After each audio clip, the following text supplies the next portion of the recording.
Ooh. Hey guys, and welcome to our worship summer internship Zoom call. We have Jasmine with us today. We're super excited. I met Jasmine at a job shadow this past May, and we had a ton of fun together, and she just has a lot of wisdom. So we're gonna hear from her a little bit, but first, Jasmine, why don't you kind of tell us a little bit about yourself, tell us what you do, and you can take it away. Yeah, so I work at Resurrection Life Church in Grandville, Michigan. I am the youth worship leader. I'm 23. I've been working here for almost 6 years now.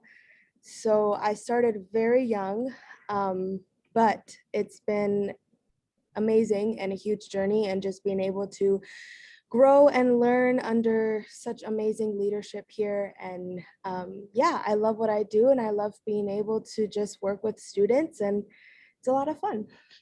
Yeah, well, thanks for sharing, and thanks for telling us a little bit about yourself. We're just going to jump right into these questions. The first one, and when we had talked last in May, we had talked about how you had kind of grown up in the church and you've kind of moved from position to position. So growing up in the church, how have you kept your passion for God and serving? And have you ever had seasons in your life where you kind of felt like not serving or felt like stepping back, but kind of had that moment where you needed to keep going and keep serving? Yes, definitely. I think we all have, especially when you work in a church for so long and you go from, I mean, you're always serving, but when you go from volunteering to being on staff, I am just now starting to get to the point where I'm realizing that I have to start getting back to the mindset of I'm still serving, I'm still basically volunteering, and this isn't, I've had so many times where it's just like, it feels like a job, and it feels like this is what I do, this is my life. I just go and I lead worship and I'm there in the office and that's it. And so Sunday mornings and even Wednesday nights have become a job for me, and I've had to come back to the point where it's like, okay, this is my job, but I'm also serving and I'm also leading, and I'm also, the reason why I'm here is to help students encounter the presence of the Lord. And so I have to get back to that mindset, because it's like, right? You know that this is kind of what you do, and you can even tell people that every single week, the reason why we're doing what we're doing, but it could become such a routine. And so I've found myself just recently having to really get back to the place of, this is what I love doing. And it's not even about singing, and it's not even about playing keys or whatever instrument you play. It's honestly seeing people encounter the Lord in real time, and just a place where their lives are changed forever, and being able to see that progress is just incredible. And it brings me back down to the place of, okay, this is why I do what I do. It's not just because I call it my job. Yeah. So yes, definitely have encountered those times. That's good. Just reminding yourself, just guarding your heart, reminding yourself. And it's good to know that there's other people who wrestle with that, because I think that's a very real thing. Yeah, Definitely. Especially when you do it for such a long time. I grew up here. So, I mean, I've been doing this since I was 8 years old when I started like singing on the kids worship team. And then it really became real for me when I was about 14 years old. And it's just funny seeing that progress of I'm older now and I've done this for so long. And then my husband also works here, and he went from also volunteering at the age of 8 and then being a staff member. And he's only been on staff for like a year, but it's so funny seeing the difference of he's just like, I want to do every service. I want to do everything. I have to be there. It's my job. I'm so excited that this is what I get to do. And I'm just like, oh. And so we've had conversations of, okay, you are my inspiration. I need to be just like Aw, you. yeah. So it brings me back down. It's really good. Yeah. That's even good, like just the little point of get around people who have the right heart, get around people who are thankful to be there, excited to be there. Because when we surround ourselves with those people that have just a joy in serving, you can't help but, oh yeah, this is a lot of fun. I am honored to do this. Right. Rather than surrounding yourself maybe with other people who are feeling a little weary or worn out. Exactly. So, Yeah. Yeah, it's pretty awesome when your job becomes something that you're passionate about and something that you love to do. And it doesn't really feel like a job. Yeah, I know. And we have that conversation all the time where we sit in the car and we're just like, I cannot believe that we get to do this Mhm. because it's not normal. It is not a typical job where you can just work in a church and this is your job and it's, you know, full time and you get to do this and you're passionate about it. And yeah, we just sit there in thankfulness of like, wow, you're right. yeah. This isn't normal, you know, and it just kind of twists that mindset of we are grateful Yeah. and have to take this in humility and just kind of do what we love to do. That's right. Sure. That's right. Yeah. Yeah, and that kind of, you mentioned how you like working with your husband, and so a lot of the students on our youth team are working alongside either siblings or family members. And so how do you like balance working with your husband and serving with him as to kind of help our students get a feel for like some tips and advice on how to work with siblings and family members as we're working together? It can be an awesome thing, but it can also be a struggle. So Yes, to say about that. I've only been doing this with my husband for probably like a year and just a few months while he was, you know, he's on staff now. Before, when he was volunteering, it was weird because we were dating and I was technically his leader. And so it was kind of a weird dynamic of, wait, we're dating, but you're telling me what to do? Like, what? So that was kind of weird. And we never really butt heads a lot because he wasn't here a lot. He was just here for the services. So it was okay. But once we got married and then he, you know, came on staff, that was very different. I didn't realize it was going to be like this. Because, you know, we're newly married, we know each other, but we're still getting to know each other. And having that dynamic of we're married, but we're, you know, we can act like a married couple. I say act, but still not be like all lovey-dovey because you don't want to make people feel weird and the whole thing. And so it's funny because I'm more of a like quality time person, and especially with the job that we have, well, with this job, it takes up a lot of our time. I mean, Carlene, you know, we were here all day Tuesday and all day Wednesday, morning to nighttime. It's just all work. And you see each other, but you're not really spending time with each other. And so that would make me feel like, why don't you like me? Why aren't you spending time with me? And, but it's also just, and so we would have to kind of talk about it and be like, this is our job, you know, we can still be married, but we can't, you know, do all the things. And then when we would get in arguments or whatever, I think my biggest advice would just be keep it at home and just make sure that you are not bringing that to the work environment, because it can really put a lot of stress on your day. It can put a lot of stress you're in your meetings when you're together, the attitude, the anger, the whatever it is. Let's either deal with it before we get to work, and if we don't deal with it yet, let's just wait, and we can still be kind with each other, we can still be nice, we can still work with each other. But we've had to learn that very quickly, because it was really hard to do that. And I've worked with like my sisters and my brother in the ministry before, and sometimes you get on each other's nerves. That's just how it is.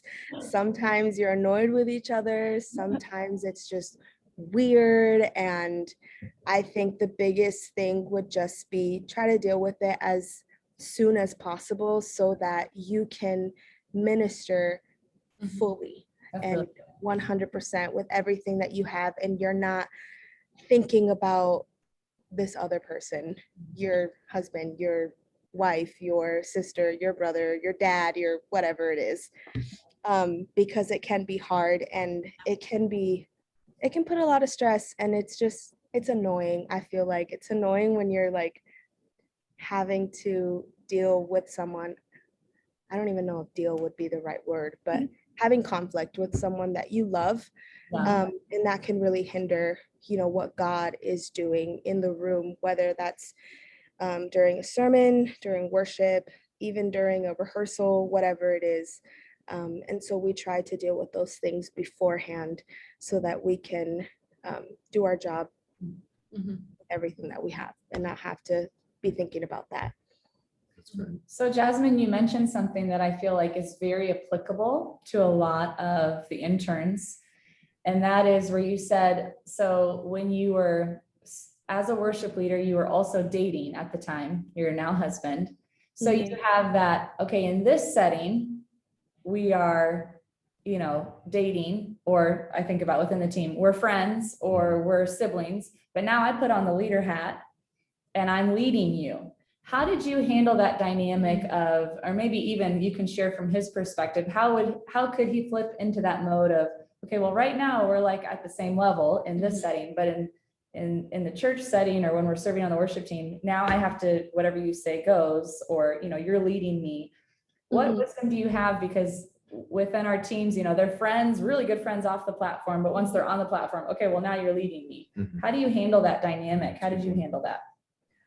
That was really rough for a little bit, because we were dating when I was just serving on the team, and then we were also dating when I became a leader, and so interning and having the job and position of the youth worship leader, and he was still serving, and that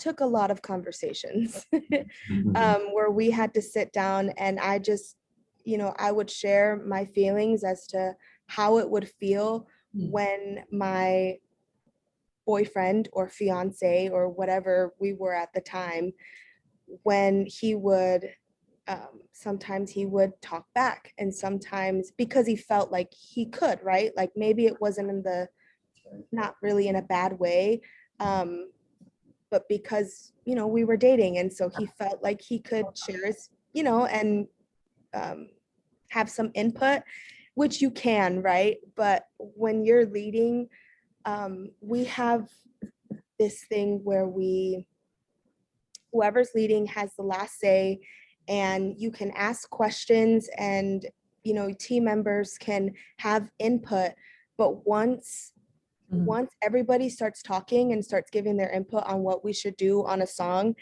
that becomes a lot. And so hence why we have a worship leader and a co-leader, because they work together to put songs together and the whole thing.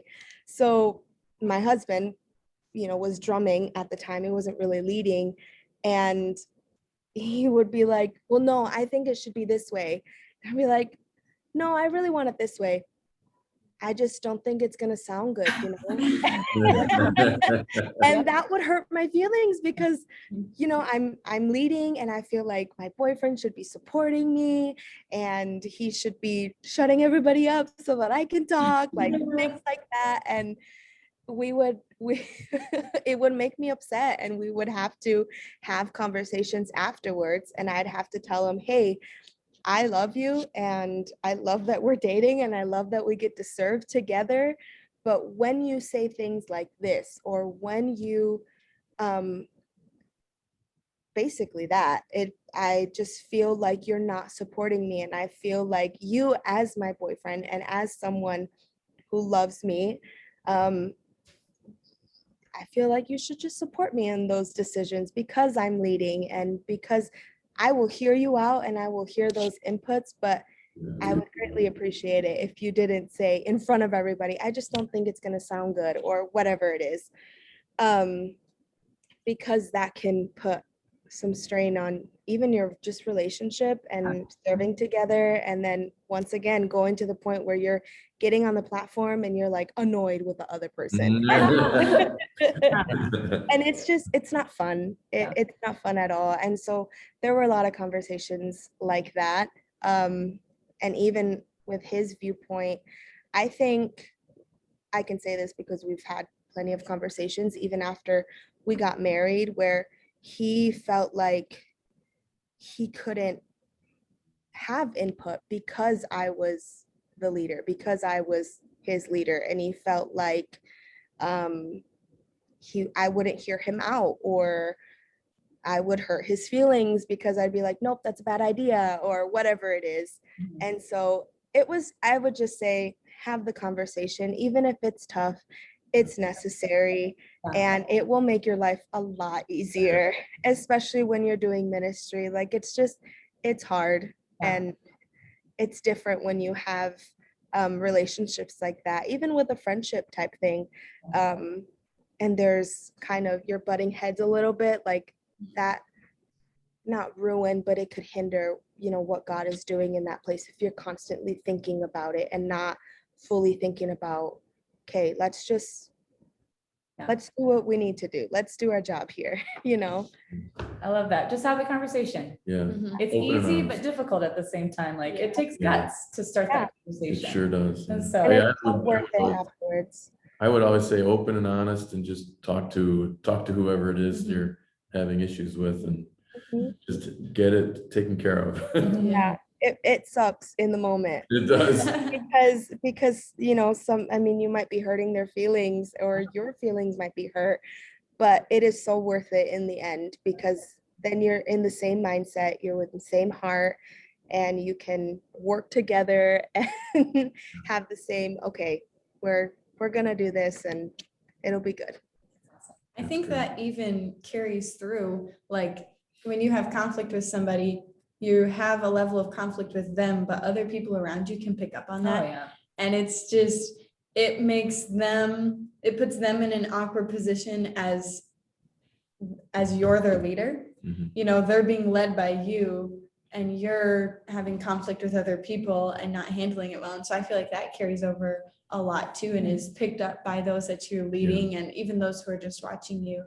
And so I definitely agree that it's super important just to hash it out, to, you know, take care of it in a respectful manner, and not fighting or arguing, but in a respectful manner. Yeah, definitely. Yeah, that's good. So another question is in your spare time, in the time that you practice personally.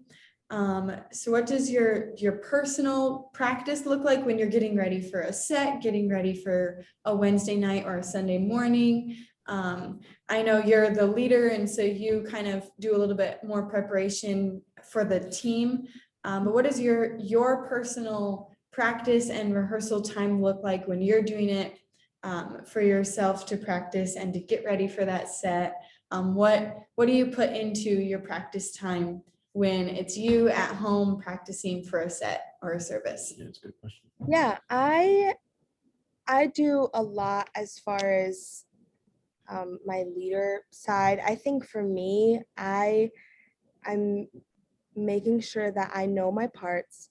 I know what we're singing. I am also preparing spiritually as to what, the Holy Spirit wants me to say, wants me to share, what he has for the students for that weekend. And that might play into what songs we sing that weekend as well. And also maybe, tagging in another song or another chorus or whatever it is. But vocally, I make sure that I'm listening to the song and I know exactly what my part is, so that when I'm up there, I'm not thinking about the lyrics and I'm not thinking about the melody, so that I can completely focus on just what the Holy Spirit is doing in that room and being able to minister and not have to think about what is the band doing here? What am I gonna sing? What is the melody again?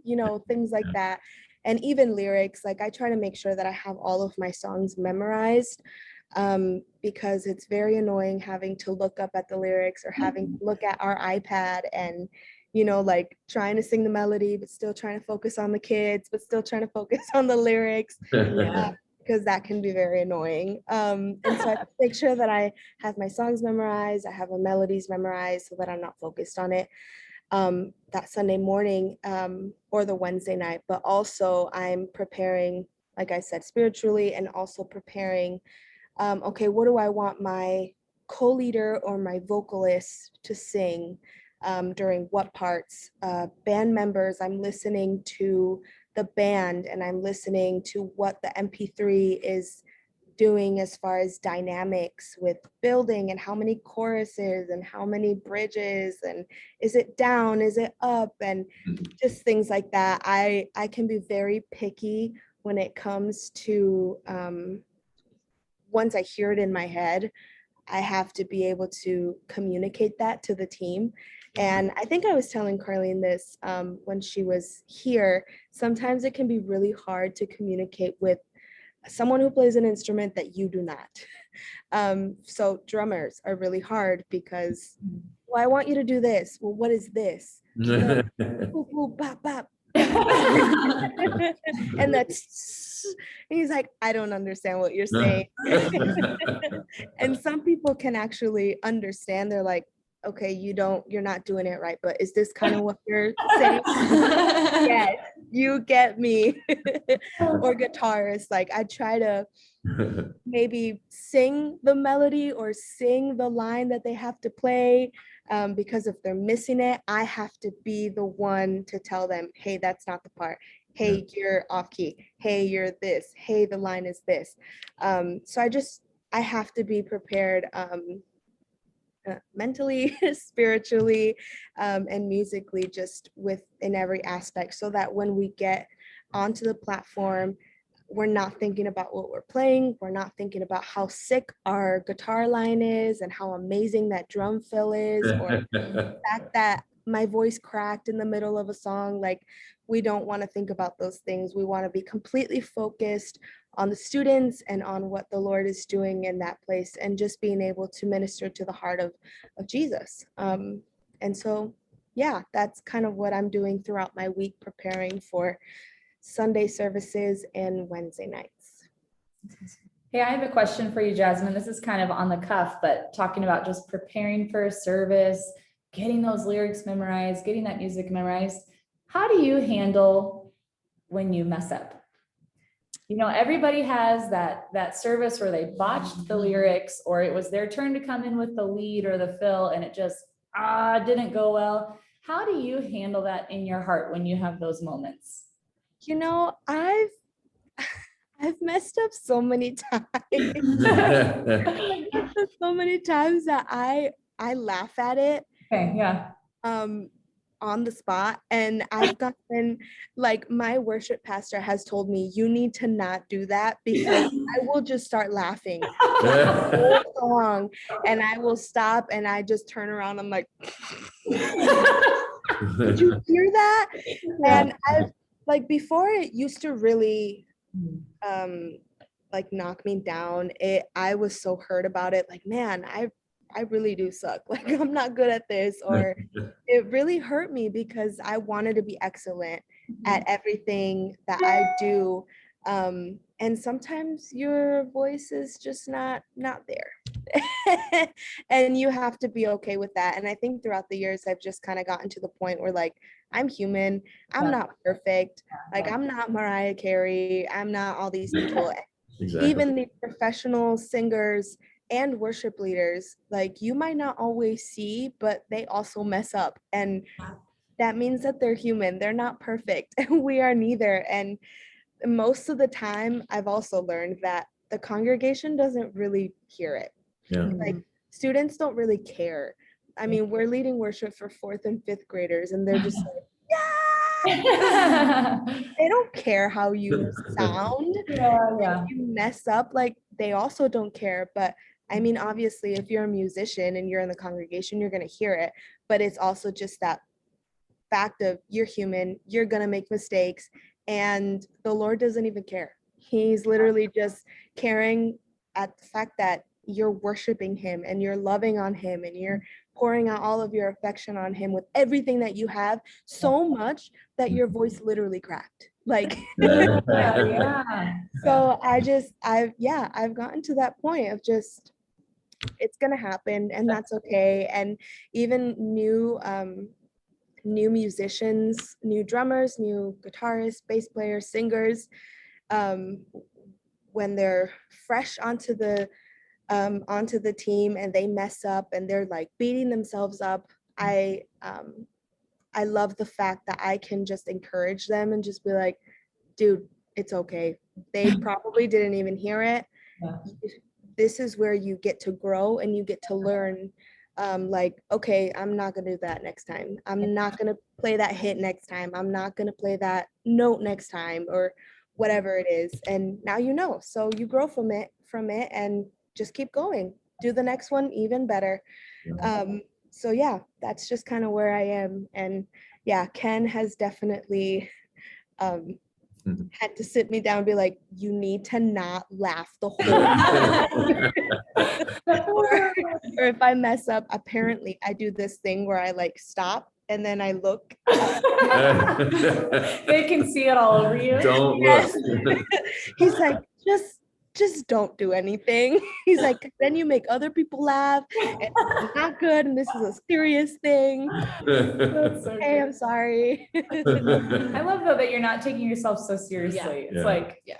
and to create that culture in the team, especially within students, it's like, hey, we all make mistakes. It's okay. We'll get it better next time. Because I think that can be a real pitfall where the enemy wants us to beat ourselves up when we make a tiny mistake that really nobody even heard. Mhm. And then you get your eyes off the main thing, like you said. No, the Lord just wants your worship and just wants your heart. And it's about these students connect. They didn't even see it, they're still connecting with the Lord. So Yeah, very I true. love that. Very Yeah. true.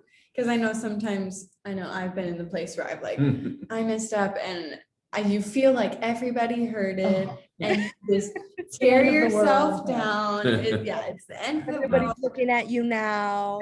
But to be able to even laugh it off in our spirit, Yeah. and just kind of shake it off, laugh it off, and come back with a heart of, I'm going to try it again, or I'm going to practice more. Yeah. We're going to get there, because we still want to hold a heart of excellence for the Lord. You mentioned that too. We want to hold a heart of excellence for the Lord, but we don't want to tear ourselves down and run away from the opportunity just because we messed up one time. Yeah. So that was definitely really good. That's good. So I think we have time for maybe one more question, Carlene. So what would you like to focus on in our final moments together?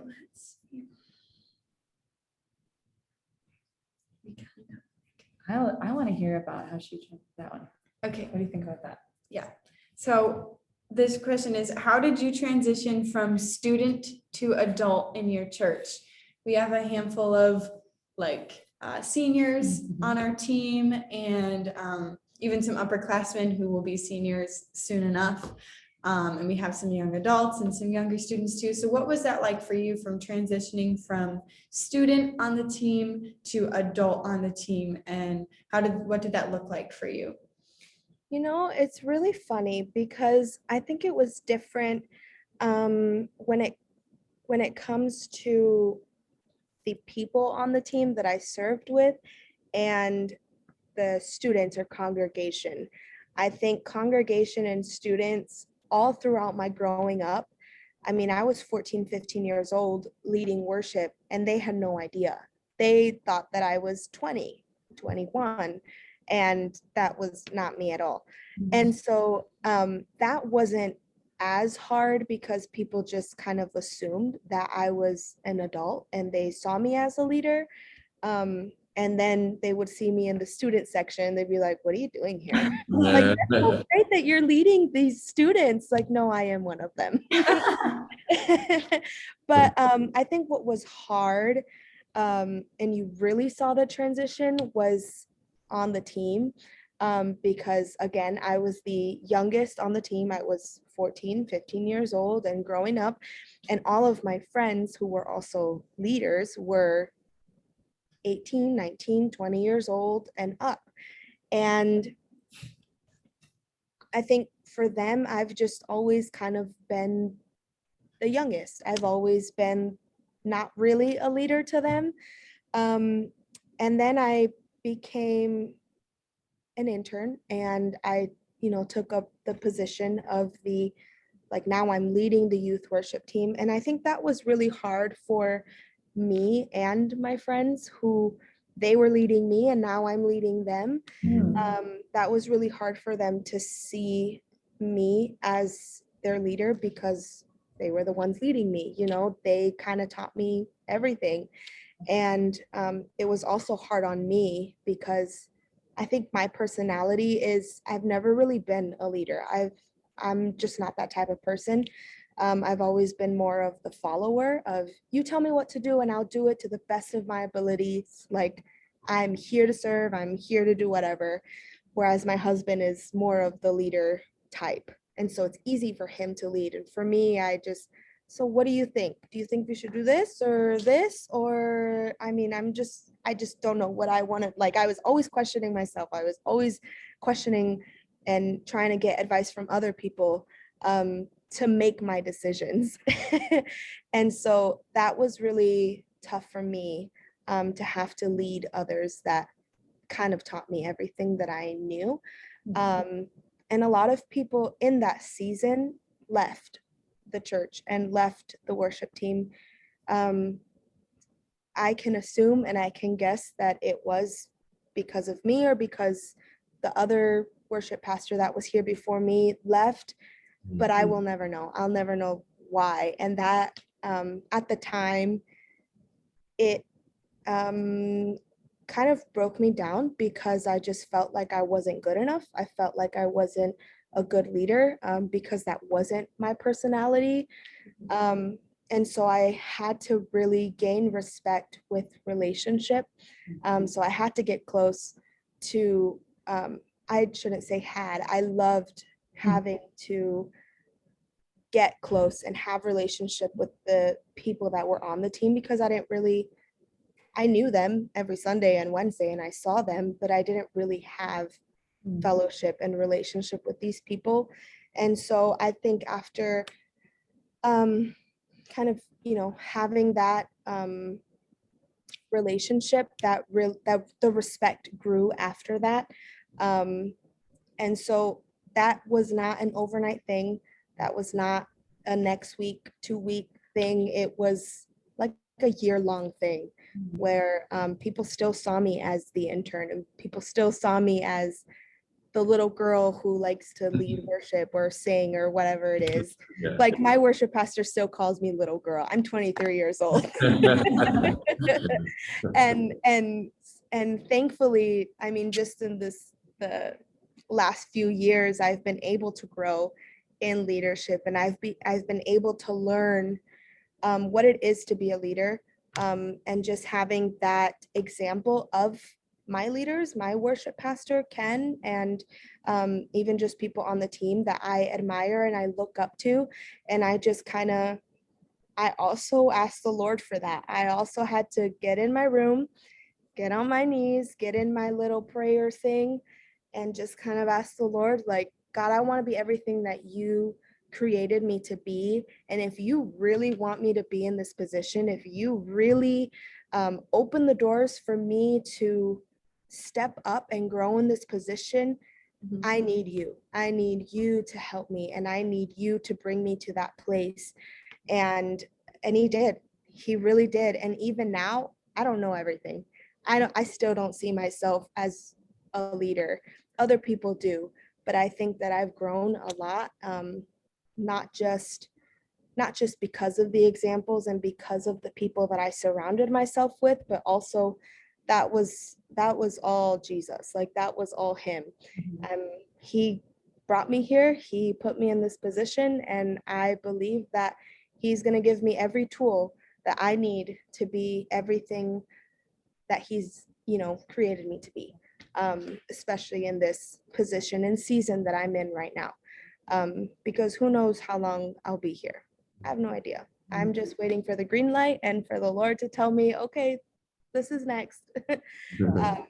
So yeah, that was a really hard season, and I'm glad to not be there anymore. But we're still working. I still work on having relationships with my team members. The new members that I've come in the past 4 or 5 years, I'm still working on making sure that I have that relationship and that I know them, and that I'm just not seeing them on a Sunday morning or a Wednesday night, but actual friendship, I think, is super important between a volunteer and a leader.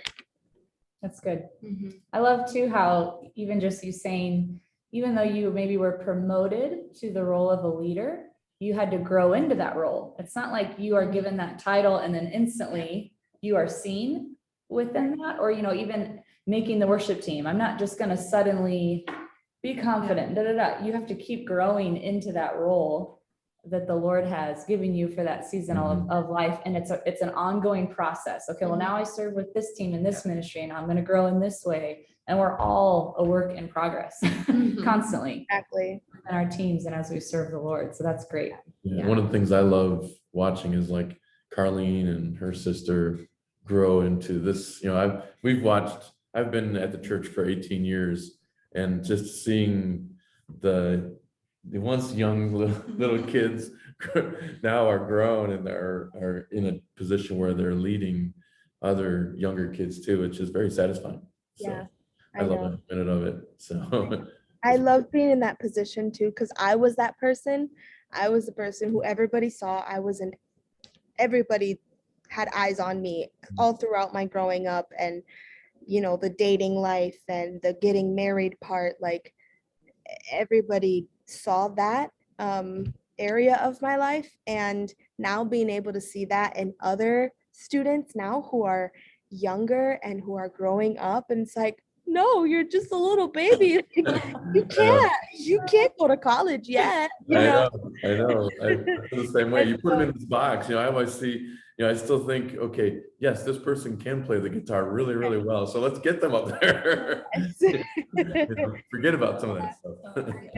I know. I totally get it. I love being able to see that too, and in our students, and it also makes me feel really old. So I'm the old one in the room. That's so funny. Jasmine, do you have any final thoughts or just anything else in your heart that you want to share with our interns before we're done? I didn't really have anything prepared, but I think me being an intern, learn everything that you can. It's not all up to your leaders to, give you they're going to give you all the tools that you need, but just make sure that you're taking advantage of that. Learn everything, grow as much as you can, really press into the Lord, because he wants to take you deeper and deeper and deeper. And it is just a beautiful thing.